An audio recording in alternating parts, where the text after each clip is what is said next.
The morning sun was just starting to peek over the trees as Sergeant Jonah Reed sat quietly in his unmarked cruiser.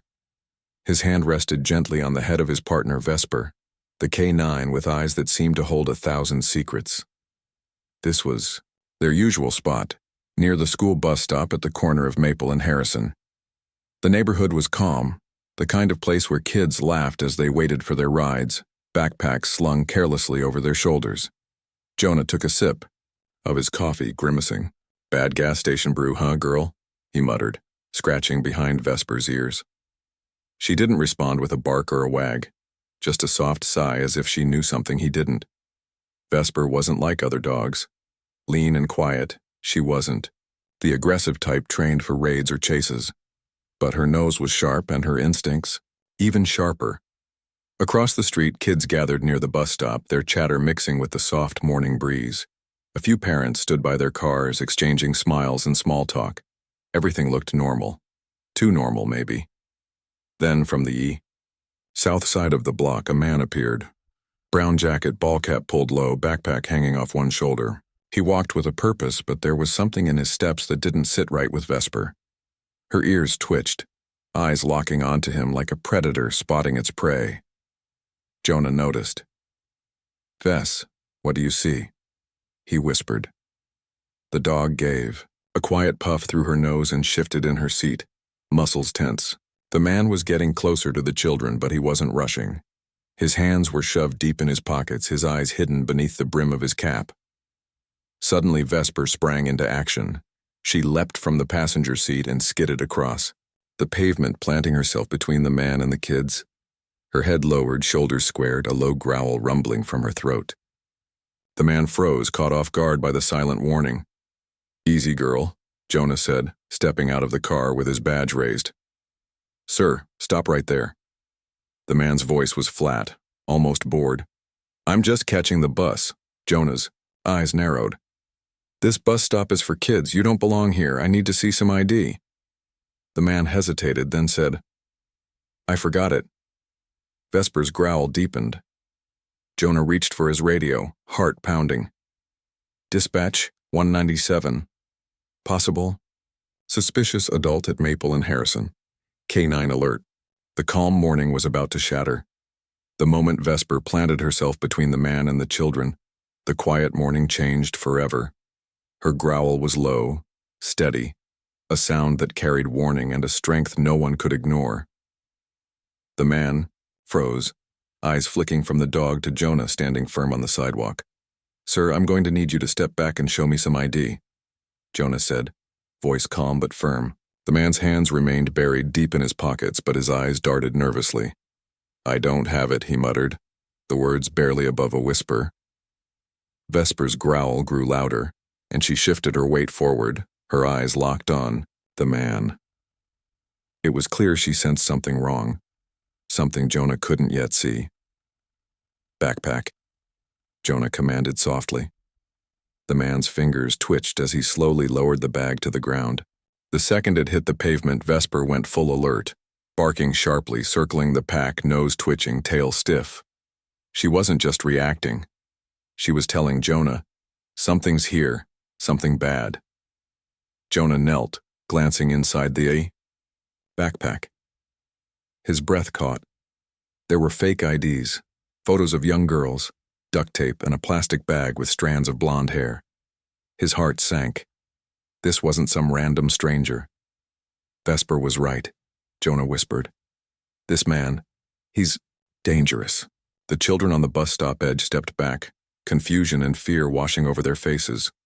One little girl clutched her lunchbox tighter, eyes wide. "Sir, you're under detention." "Don't move," Jonah said, pulling out his radio. "Dispatch, suspect is cooperating but has suspicious items. Request backup immediately." The man suddenly turned and ran. Vesper didn't hesitate. She lunged forward, teeth bared, not to attack but to block his path. The chase was on. Jonah sprinted after him, heart pounding.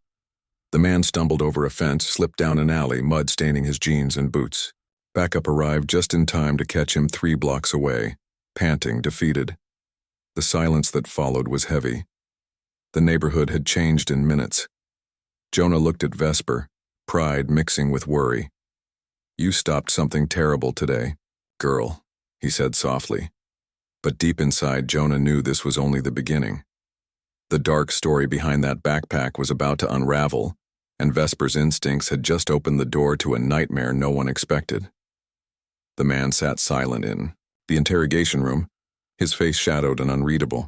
Jonah leaned against the opposite wall, watching closely. The suspect refused to speak, only asking for a lawyer. No name, no story. Just silence. Vesper lay quietly by Jonah's feet, eyes sharp and alert. She seemed to understand the tension in the room. Her nose twitched as if searching for answers that no one could give. Minutes passed. Then, the door opened, and Agent Jerome Latimer from the FBI stepped in. He was a tall, serious man, his face hardened by years of difficult cases. Without a word, he pulled out a file and handed it to Jonah. Take a look, Latimer said quietly. Jonah flipped through photos, black and white images of young girls, their faces innocent but marked by fear. They were missing children from different states, all under similar circumstances. Latimer's voice was heavy. Our suspect here matches several profiles in these cases. We believe he's part of a larger network, one that kidnaps children and keeps them hidden.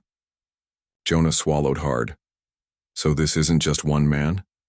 No, Latimer replied. It's a dark web of criminals, moving across state lines.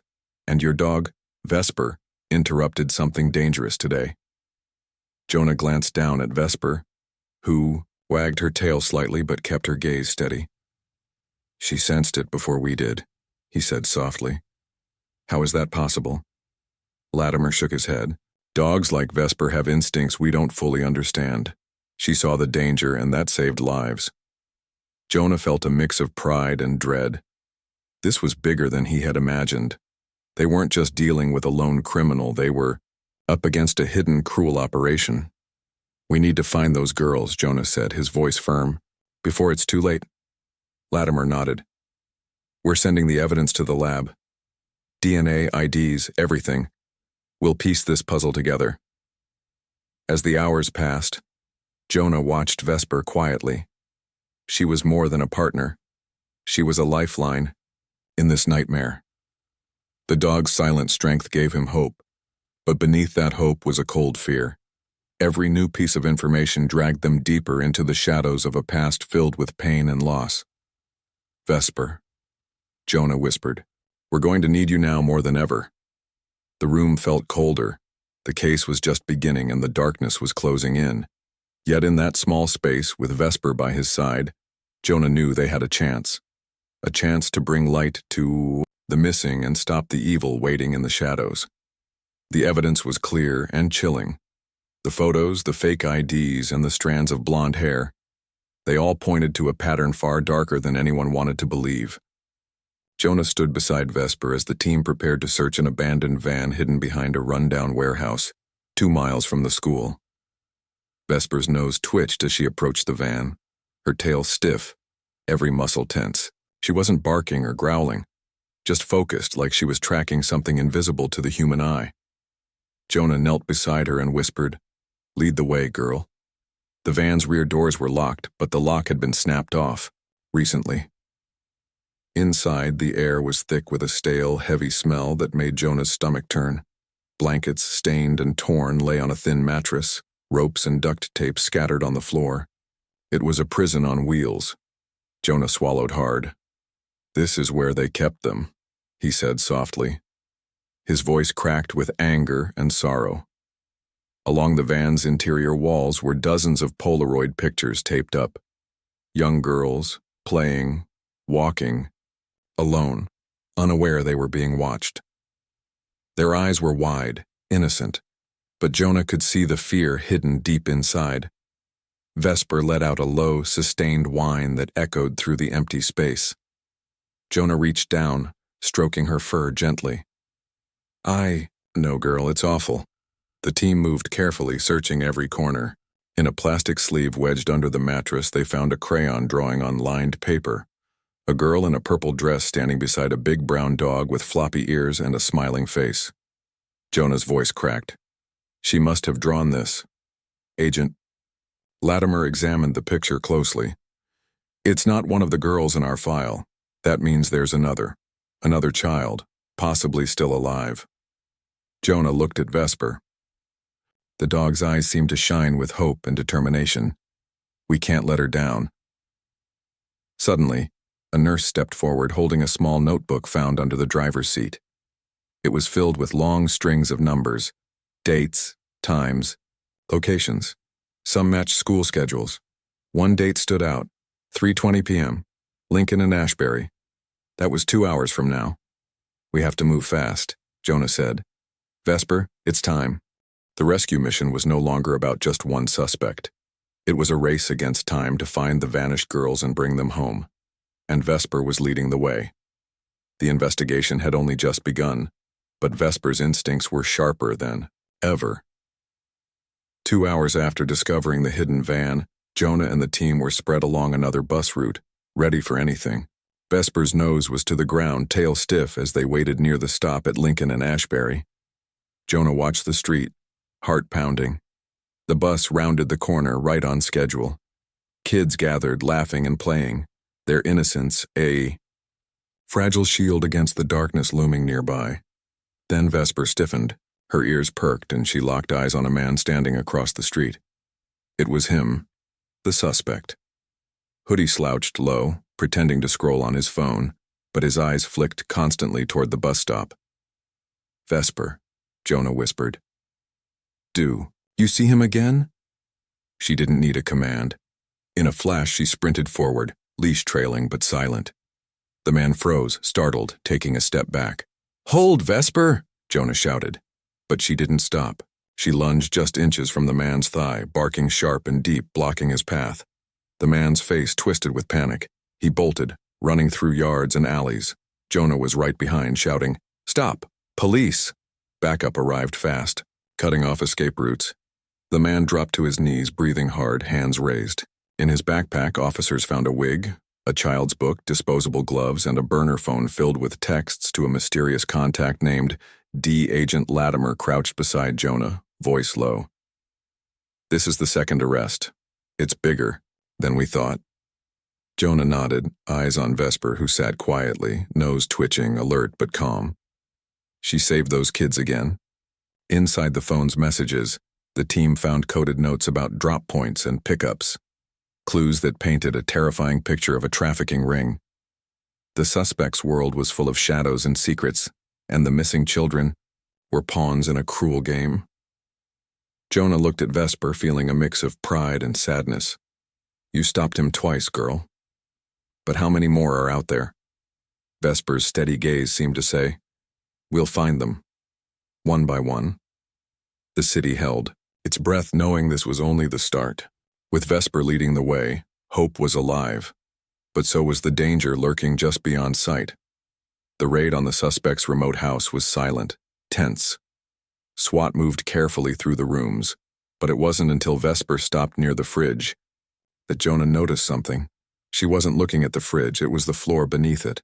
The cheap rubber mat with dog paw prints covered a loose floorboard.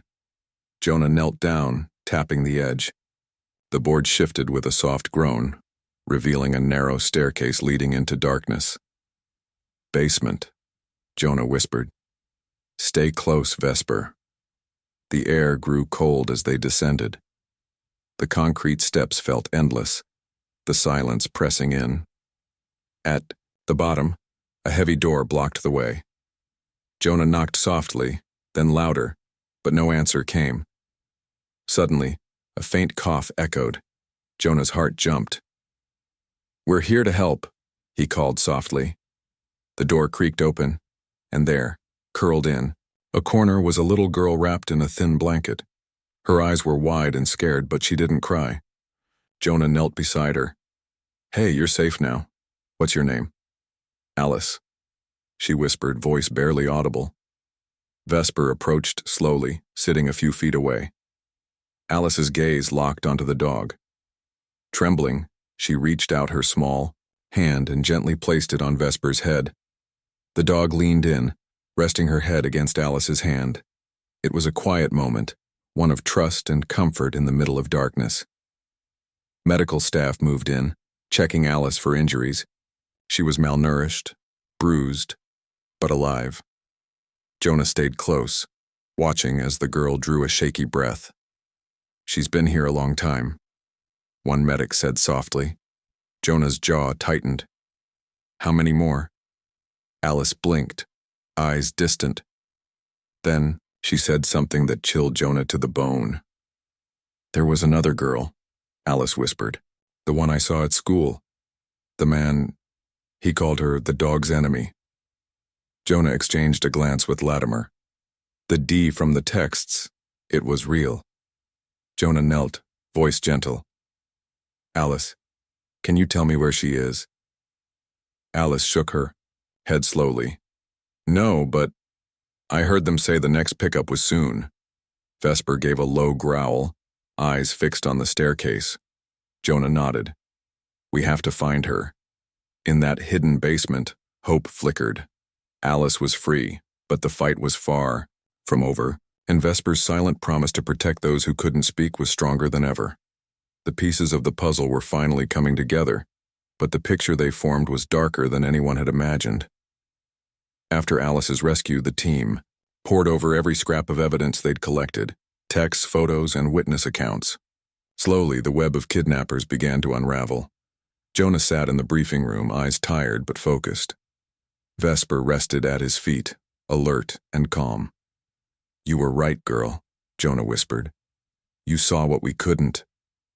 Alice had started to talk more, her voice small but brave. "He called someone D," she said one day, clutching Vesper's collar.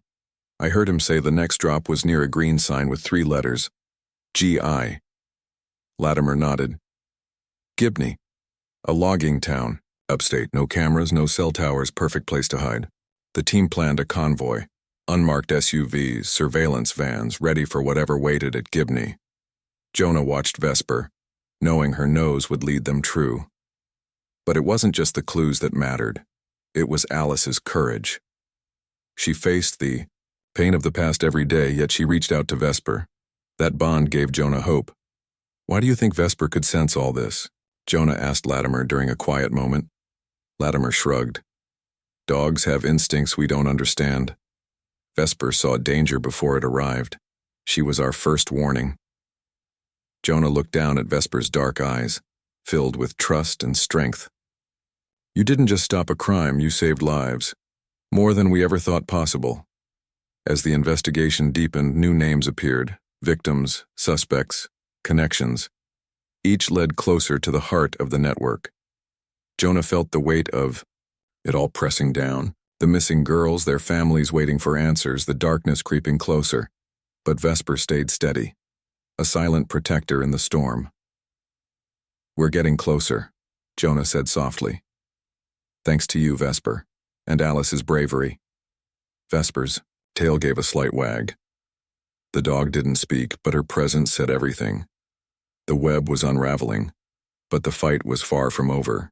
Every step forward was a battle against cruelty, and Vesper was leading the charge, one paw at a time. The sun was just rising when the team arrived at the remote cabin, miles from the nearest road. It sat crooked between 2 sycamore trees, roof sagging and walls weathered. Jonah's heart pounded. They had found the mastermind, the man behind the kidnappings. Vesper stayed close, nose to the ground, sensing danger beyond what anyone could see. The air was thick with tension. Jonah whispered, "Stay alert, girl, this could get ugly." SWAT surrounded the cabin, weapons ready. The front door was barricaded, but they knew the darkness inside was worse. Then Vesper suddenly barked twice. Short, sharp. Jonah followed her lead to the back of the shack. Behind the cabin was a root cellar, padlocked. They broke the lock and stepped inside. Darkness swallowed them. Then a man in dark clothes appeared, hood up, trembling. Not the mastermind, but a scared accomplice. Jonah radioed in. Then a live feed flickered on a phone. Inside a small room was a girl, no older than 11. Her name was Cassie. She looked scared but alive. The feed cut to black. Jonah looked at Vesper. The dog growled low and turned, sprinting toward the tree line. Jonah chased her through thick brush and frosty grass. At the top of a ridge stood an old barn. Broken doors bent inward like someone forced them open carefully. Inside, Jonah saw signs of captivity: duct tape, rope, a small shirt too tiny for an adult. Vesper sniffed a shirt and growled toward a metal vent near the floor. Jonah lifted the grate and found fresh scratch marks. Someone had been trapped there. Suddenly, a claymore mine wired to a tripwire appeared, half buried in the ground. Jonah froze. "Your dog just saved your life," Agent Latimer said as the team set up a perimeter. Heat signatures appeared on drone cameras. 3 people moving slowly, 1 limping. Jonah motioned forward. "We're going in." At the cabin door, a man sat smoking, blood-soaked bandage on his leg. "Hands where I can see them," Jonah called. The man obeyed, but then the door behind him opened. A pale girl stepped out. Marcy, no older than 11, mismatched shoes, hood too big. Jonah told her, "You're safe now," the man sneered. "Don't tell me what to do," Marcy whispered. "He said he was taking me to see my sister." Jonah's heart clenched. "Where is she?" Marcy shook her head. Then the man reached for his pocket, but Vesper was faster. She lunged, biting his wrist, stopping him before he could grab a weapon. The team moved in, cuffed him, and brought Marcy inside. The nightmare was ending, but the scars would remain. Jonah knelt beside Vesper. "You did good today, girl. You saved her." Vesper looked up, calm and steady, the silent hero who never gave up. The rescue was over, but the road to healing had just begun. Jonah sat quietly in the precinct, the weight of the case settling heavy in his chest. Vesper lay beside him, calm but alert, her eyes watching every move he made. They had saved lives, but the scars ran deep, not just for the girls, but for the whole community. Families gathered at the hospital, tears mixing with relief. Alice and Marcy were safe, but their stories carried pain that words could not erase. Jonah watched as parents clung to their children, thankful yet shaken. One evening, Jonah sat alone on a bench outside the station. Vesper rested her head on his knee. "We did good, girl," he whispered. "But some things, they don't just go away." Vesper looked up, her dark eyes steady. Jonah smiled weakly. "You gave those girls hope. You gave me hope." The neighborhood struggled to find normalcy again. Schools held meetings, parents stayed close to their kids, and the memory of the man who tried to steal their innocence lingered in every whispered conversation.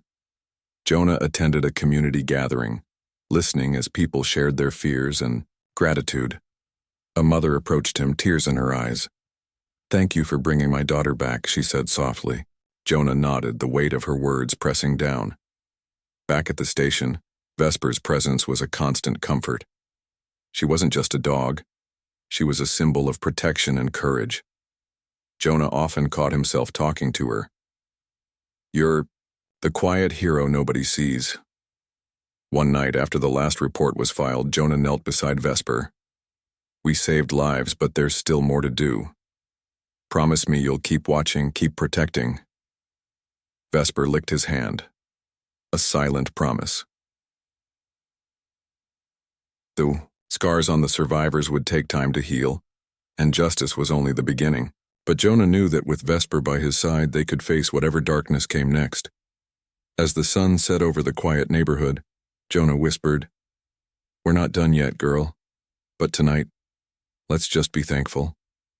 Vesper rested her head on his lap, calm and steady, the heart of hope in a broken world. The courtroom was silent as the verdict was read. The man who had terrorized families was finally brought to justice. Jonah sat quietly, Vesper at his side, both aware that the battle was won, but the scars would last forever. The media called Vesper a hero, but the dog didn't seek applause. She wasn't interested in medals or praise. Her reward was the quiet moments, the trust in a child's eyes, the gentle touch of a hand she once saved. Jonah remembered the day they first met. A dog too shy for raids, underestimated by many.